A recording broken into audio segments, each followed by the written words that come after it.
নমস্কার, আমার ছোট্ট ইউটিউব চ্যানেলে সকল বন্ধুকে স্বাগত। আমি আজ বাঁকুড়া জেলার বিশেষ একটি শিল্পজাত দ্রব্য নিয়ে ভিডিও বানাচ্ছি। এই শিল্পজাত দ্রব্যটি কী এবং এর সমস্ত তথ্য জানতে হলে আমার এই ভিডিওটি শেষ পর্যন্ত দেখুন। ভিডিওটি সম্পূর্ণ দেখার পর ভালো লাগলে লাইক, শেয়ার ও কমেন্ট করে দেবেন। এবং আমার চ্যানেলটিতে যদি নতুন দর্শক হিসাবে এসে থাকেন তাহলে অবশ্যই আমার এই চ্যানেলটিকে সাবস্ক্রাইব করে সাথে ও পাশে থাকবেন। সাথে ও পাশে থাকার জন্য আগাম ধন্যবাদ রইল। সাহিত্যিক শিবরাম চক্রবর্তী নাকি একবার গামছা পরে জল তুলছিলেন। এমন সময় এক ভদ্রমহিলা এসে বললেন, আপনি এত বড় বংশের ছেলে, আপনার বাবা এত বড় লোক, আপনি কি না একটা গামছা পরে এভাবে জল তুলছেন? এই কথা শুনে শিবরাম চক্রবর্তী বললেন, বাপ তুললেন, বংশ তুললেন, তাতেও হলো না, শেষে গামছা তুলে অপমান। শিবরাম চক্রবর্তী তার নিজস্ব ভঙ্গিতে উত্তরটা দিয়েছিলেন ঠিকই, কিন্তু তার উত্তরের সঙ্গে জুড়ে ছিল সরস প্রতিবাদ। তো আজকের আমার বিষয় হলো বাঁকুড়ার হস্তচালিত তাঁতে তৈরি গামছা। তো বাঁকুড়া জেলা তার সমৃদ্ধ ও ঐতিহ্যবাহী কুটির শিল্পের জন্য বিশ্বখ্যাত। পাঁচমুড়া গ্রামের টেরাকোটা, বিষ্ণুপুরের বালুচরী ও স্বর্ণচরী শাড়ি, বিঘ্না গ্রামের ডোগরা শিল্প, শুশুনিয়ার ভরতপুর গ্রাম ও নোহাডিয়া গ্রামের পটচিত্র শিল্প, এই সব শিল্পের জন্য আমাদের বাঁকুড়া জেলা বিশ্বখ্যাত। এই সব শিল্পের সাথে সাথে হস্তচালিত তাঁত শিল্পও বাঁকুড়া জেলার অধিকাংশ মানুষের জীবন ও জীবিকার সাথে অঙ্গাঙ্গিভাবে জড়িত ছিল। অতীতে বাঁকুড়া জেলার বেশ কিছু অঞ্চলের মানুষের সকালবেলায় ঘুম ভাঙত তাঁতের খটাক খটাক আওয়াজ শুনে। এই সব এলাকার মধ্যে অন্যতম ছিল বাঁকুড়া শহরের রাজগ্রাম, গোপীনাথপুর, কেঞ্জাকুড়া গ্রাম, বিষ্ণুপুর শহর ও সোনামুখী শহর আরও বহু জায়গা। তো এই সব স্থানে হস্তচালিত তাঁত শিল্পই ছিল সেখানকার মানুষের প্রধান উপজীবিকা।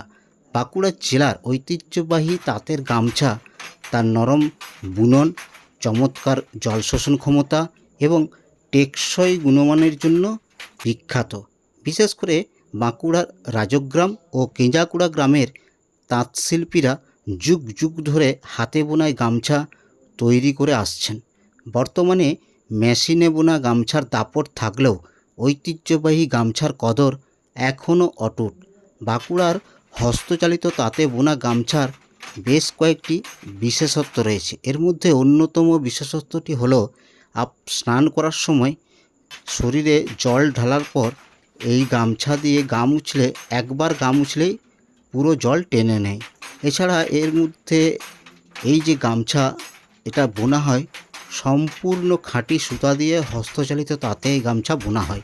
মেশিনে বোনা গামছার তুলনায় হস্তচালিত তাঁতে বোনা গামছা অনেক বেশি নরম এবং কয়েকবার কাচার পর জল শোষণ ক্ষমতা আরও বৃদ্ধি পায়।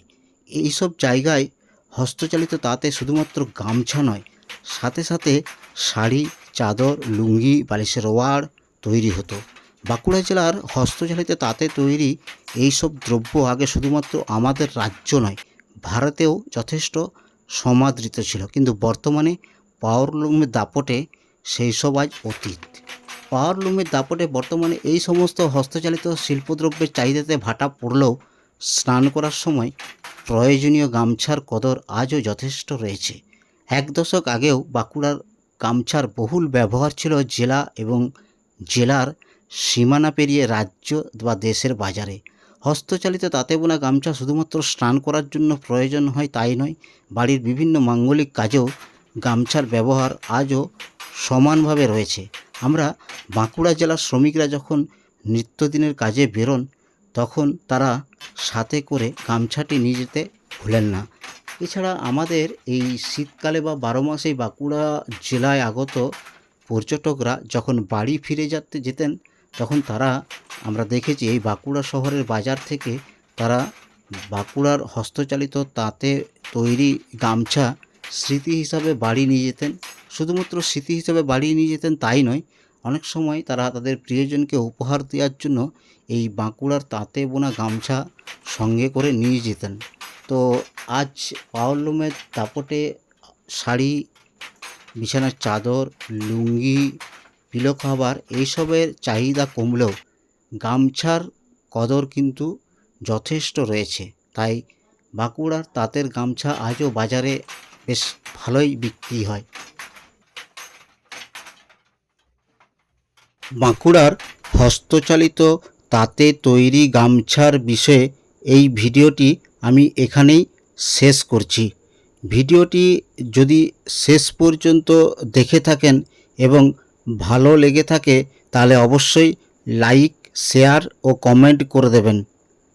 পরিশেষে বন্ধুদের কাছে একটাই অনুরোধ, যদি আমার এই চ্যানেলটিতে নতুন দর্শক হিসাবে এসে থাকেন তাহলে আমার এই চ্যানেলটিকে সাবস্ক্রাইব করে সাথে ও পাশে থাকবেন। শুভরাত্রি।